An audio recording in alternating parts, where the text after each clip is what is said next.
Aquest era just, la pregunta que us anava a plantejar, anava a agafar per aquí, no? Perquè aquests trets identitaris no són inamovibles, no?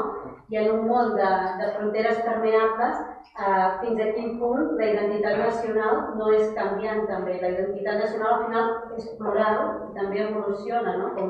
Com va parlant sempre la Iolanda d'aquest món en evolució, i això deu afectar també el terme o la idea de la identitat nacional, Iolanda. Tota la patència del món.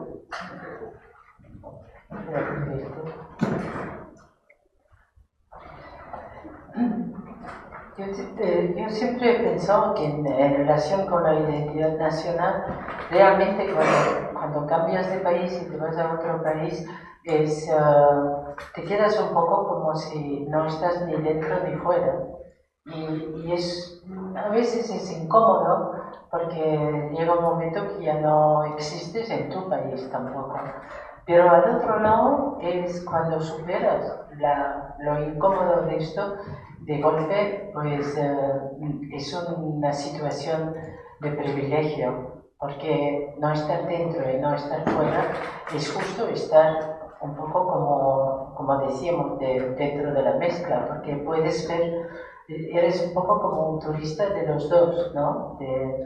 Lo que pasa es que cuando vas a tu país, y por ejemplo, yo me acuerdo cuando iba a la universidad en Gante, por fin podía hablar de todo esto en flamenco, y pensaba, pues no tener este problema que estás hablando en otro idioma y todo. Y cuando terminaba la explicación había dos estudiantes que venían y me decían, pues hablas muy bien el holandés por ser extranjera. Entonces ya te das cuenta que bueno, lo de ser extranjera pues ya va contigo. Pero entonces pienso tanto desde dentro, desde esta posición que no estás ni dentro ni fuera, y cuando veis los discursos sobre identidad nacional y todo esto, yo pienso que se tiene que preguntar, se tiene que hacer la diferencia entre la construcción identitaria y la producción identitaria. Yo creo que la producción identitaria es como cuando el nacionalismo en su momento necesitaba cultura porque hacía falta hacer creer a un grupo que tenían un futuro en común y también un pasado en común. Los dos para poder... pero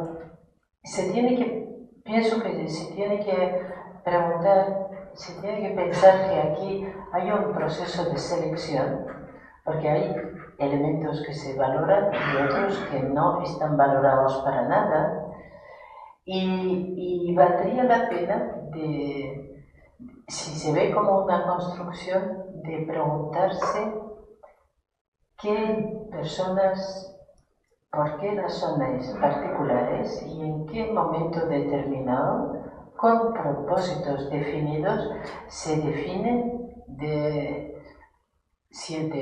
un tipo de identidad nacional.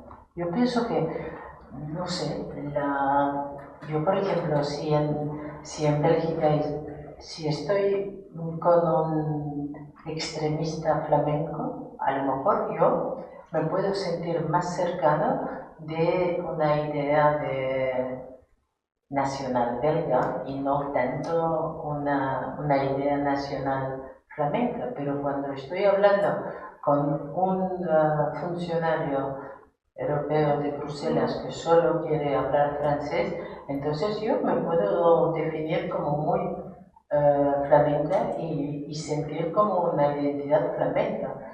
Y pienso que muchas veces no se tiene en cuenta de que hay como toda una producción y no solamente una construcción. Y después hay lo que es la tradición. Yo pienso que en la identidad nacional es muy importante el pasado. Y si no hay pasado, lo inventamos. Y si no hay héroes ni mitos, los inventamos. Es igual, pero sobre todo para que la gente piense que forman parte casi de un pueblo elegido. Jo us volia proposar fer una intervenció més a cadascú de vosaltres i si de cas obrir el torn de preguntes també. Sí, yo relacionado con... yo relacionado con esto de las nuevas identidades, hay un momento en el libro que, a ver, en la página 139,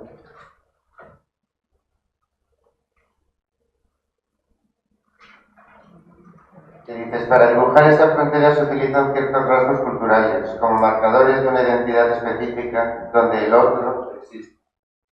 Es más, donde el otro es necesario, porque será la prueba de nuestra semejanza, ¿no? Entonces, quería preguntarte hasta qué punto una identidad colectiva necesita del otro para crear. Bueno, un poco en línea con esto. A mí me interesa mucho, me parece que es muy ponderado y muy equilibrado y muy fina la posición que adopta Yolanda en este punto y que ahora la recordaré. Quiero decir, porque en ocasiones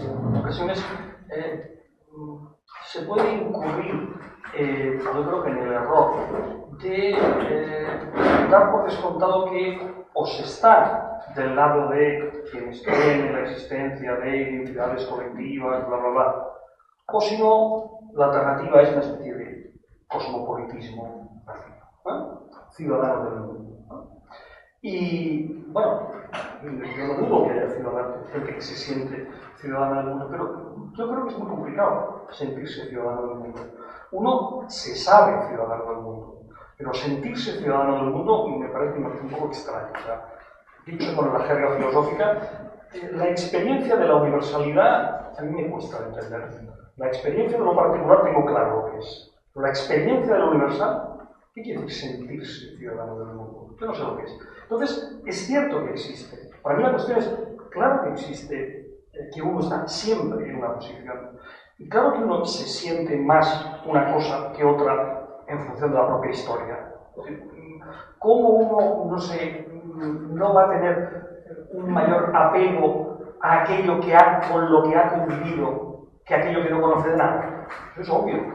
La cuestión es esa. La cuestión es qué valor le damos a eso, ¿no? Juan Cruz suele contar una anécdota que me parece bastante reveladora de esto, ¿no? de este equívoco, ¿no? Él cuenta que en cierta ocasión estaba en Canarias, y en algún momento salió este tema, ¿no? De las identidades, de las patrias, tal, y él dispuso, digamos, cosmopolita, para entender. Entonces, al terminar, le vino una señora canaria y dijo, bueno, todo esto que usted ha dicho está muy bien, pero ¿verdad que Canarias es el lugar más bonito del mundo? Entonces un poco el equipo era este, es decir, que a usted le parezca, que usted esté identificada con Canarias está muy bien, pero no me lo intente convertir en un criterio, en una norma, etc. Lo cual significa que, digamos, el valor de la identidad, de la construcción identitaria con la que todos funcionamos, no es un valor ni normativo ni nada, es un valor casi práctico, es decir, la propia identidad es el lugar en el que uno está como en casa, y ya está, pero uno no teoriza que su casa es lo mejor del mundo. De la misma forma que, hablando de un plano abstracto, creo que era Paul Ricoeur, el que decía, claro, es que en el diálogo entre religiones siempre hay una religión que él llamaba huésped. O sea, la persona más ecuménica, más abierta, más tal, plantea el diálogo entre creencias religiosas desde una religión. El agnóstico no promueve el diálogo entre religiones. Ya su farán, ten cuidado el diálogo entre religiones. Le interesa el diálogo entre religiones el que cree en alguna, pero tiene la suficiente flexibilidad como para, digámoslo así, querer negociar. Y en todo caso, termino, está claro que esta identidad, que lo importante es darse cuenta primero, pues eso, que uno está en su identidad bien porque está en casa, pero no más que eso. Teniendo siempre la clara conciencia de que podría estar en otra casa, que la casa podría estar amoblada de otra manera, es decir, que la identidad es un caleidoscopio, con muchos elementos que se van reconfigurando. Y se van reconfigurando, ya que habéis mencionado esto, y de verdad que termino, en algunos casos a gran velocidad. La persona que cambia de ciudad o que cambia de país, que cree que tiene su identidad, tal, al cabo de un año vuelve a su país de origen, pero tú eres exactamente de aquí o de donde eres. Y él que volvía, o ella que volvía con su identidad bien trabada y tal, resulta que ya no. Y eso puede pasar entre países o dentro. O sea, la típica persona que nació en el sur, vive aquí, y aquí la gente dice, hombre, ¿cómo se nota que tal? Y dice, sí, pero es que cuando voy a mi pueblo me llaman la catalana. Esto pasa. Y empieza a pasar de inmediato. Es decir, mantener eso, digamos, una identidad pétrea, dura, en fin, eso, piedra de la pequeña, eso es tener la propia alma en el contenedor. Es imposible, es absolutamente imposible.